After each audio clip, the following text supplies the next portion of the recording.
Welcome to another version of the how-to videos here from SwissWatchExpo. One thing that we're going to focus on today are the screw-down crowns and the screw-down pushers on water-resistant watches like this Breitling SuperOcean Steelfish. Now, what you will notice at the very beginning is that you have a chronograph function on this watch, meaning that this is a stopwatch when you want it to be used as a tool. That's why it has three different subdials on this particular watch. Now, this particular watch also happens to be a day-date feature. We'll go through a couple of different setting routines for this particular watch because it is important. But the first thing that I want to display to you, and to make this very easy, before you can set anything on this watch, everything screws down against the body of the watch, every single one of these. So each pusher plus the center crown screws down against the body of the watch, and it keeps it watertight. That's because this is a diving watch. It's meant to be used to swim with or to dive with, okay? So we're going to want to unscrew this crown away from the body of the watch, and when we do, that's where we start setting the watch, okay? So we're going to push on that, and you're going to notice there's a little bit of springy action. That's also the winding position for this watch. So you're going to want to wind this watch, and because it's a chronograph, it has a rather large power reserve. You're going to want to wind this watch at least 55 to 65 times to get that power reserve good and fully wound. It's an automatic watch, so as long as you wear it every single day on your wrist, it's going to continue to stay wound. If you do not, and you set this watch down overnight, you're going to lose about 8 hours of power reserve each and every day that you set it down at night and don't have it on your wrist. That's why I always tell people, be sure to wind this watch every 1.5 to 2 weeks if you're setting it down off of your wrist for an extended period of time, and it may not see enough activity throughout the day to fully rewind this watch. The way that you'll notice it needs to be rewound is if it starts losing time, or even if it starts gaining time. Oftentimes that means that it needs to be wound. In fact, more often than not. Now let's focus on a couple of other things, because the point of me showing you this is I wanted to make sure that you knew how to wind the watch quickly. Every action that we do requires the watch to be fully wound, and it's especially important on a chronograph because if it's not fully wound, these pushers will not act properly. Why? Because it's a mechanical watch and they have gears inside of them that turn, and in order for any of these functions to happen properly, those gears must be turning in a smooth, fluid manner. Obviously, there's little things inside that grab and grasp and click, and every time one of those gears goes by, as you can imagine, if the teeth aren't lined up properly inside the watch, then these things won't work properly either, and you'll be frustrated. So we get a lot of questions about that, and that's why I want to make sure you understand that process. Let's go to the pushers real quick. Now, in order to display to you how the chronograph is actually working inside the watch, I'm going to take this, push in and turn down against the body of the watch, and screw that crown back down against the body of the watch. That keeps the watch watertight. It always needs to be down against the body of the watch, especially for diving watches. That's ultra important. In order to keep the water out, these pushers also have screw downs on them because this is a very heavy duty watch.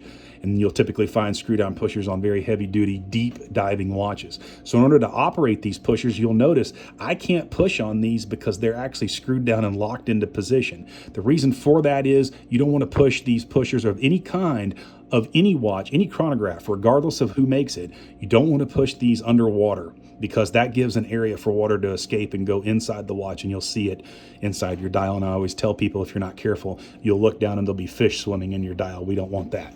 So you're going to unscrew the start stop feature button, and then you're going to unscrew the reset button. Now you see that there's a gap, you've noticed, and it's flush at the ends.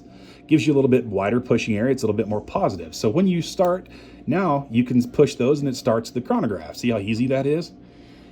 Gives you a good, nice, wide, positive click. Now this is the reset button. So when I push this button here, you're going to see everything reset. And that's true for this subdial and that subdial. And the reason for that is each one of these is a collector. So the one at the top collects the minutes. Every time this big hand goes around one time, that collects the minutes. Every time that little hand clicks over one time and then clears that entire dial. This is a 30-minute collector, so it must do that twice. That little hand goes around here twice, and then this clicks over one time, because this is the hour collector. So 30 and 30 is 60, one click here, if that makes sense.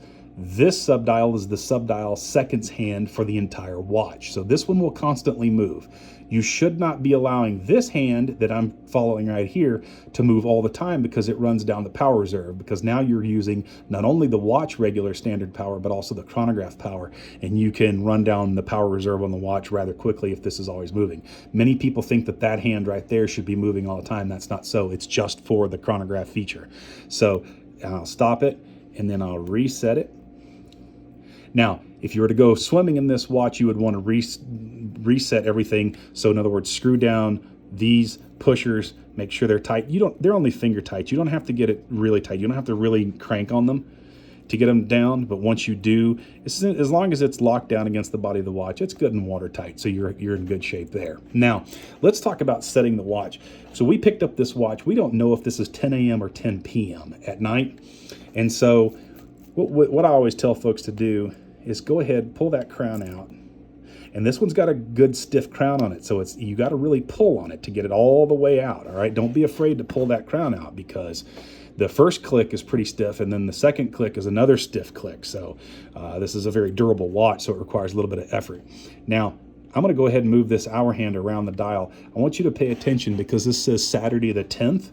All right, so if this hour hand passes the 12 and that date changes, we know that's midnight. So let's go ahead and do that.